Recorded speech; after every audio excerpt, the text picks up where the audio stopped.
Саламатсыңарбы кичинекей акылмандар. Бүгүн 8 май.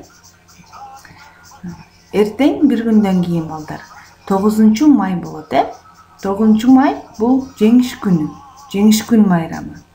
Силер билесиңерби, жеңиш күн деген эмне? Жеңиш деген эмне экенин билесиңерби? 1941 балдар. Фашисттик Германия 22 июнда эртең мененки саат 4-тө СССРге кол салган. Үйлөрдү жардырган, аткан. Ошентип биздин СССРге кол салган. Ошол күндөн баштап 1945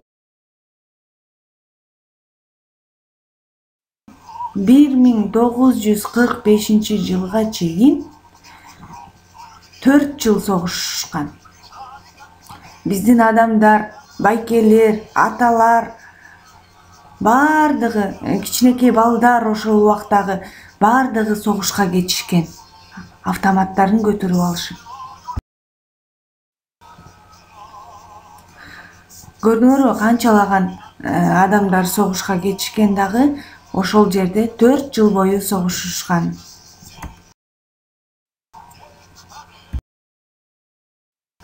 Анан балдар 1945 жылы 9 майда СССР фашисттик Германияны жеңип чыккан. Ошондуктан 9 май бул жеңиш күнү деп аталат экен. Канчалаган аталарыбыз, канчалаган чоң аталарыбыз өздөрүнүн жанын берип, канын берип, ушул күндү бизге алып келип берген. Ал убактагы кичинекей балдар, согушка катышкан кичинекей балдар бүгүнкү күндө чоң ата, чоң апалар болуп калышты. Көрдүңөрбү? Ошол күндөн баштап биз 9 майды жеңиш күнү деп белгилеп, майрамдап келебиз. Бардыңарды келе жаткан жеңиш майрамыңар менен куттуктаймын. Үйгө тапшырма балдар.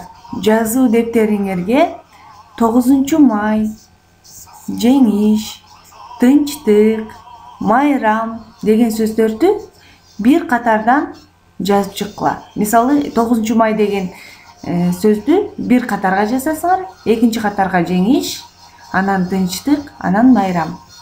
Сулуу, таза жазасыңар. Экинчи тапшырма балдар.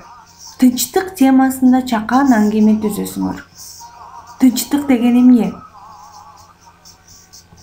Билесиңерби? Ошол тынчтык жөнүндө ойлонуп, чакан аңгеме түзүп, мага сүрөтүн жөнөткүлө. Ырды жаттадыңарбы?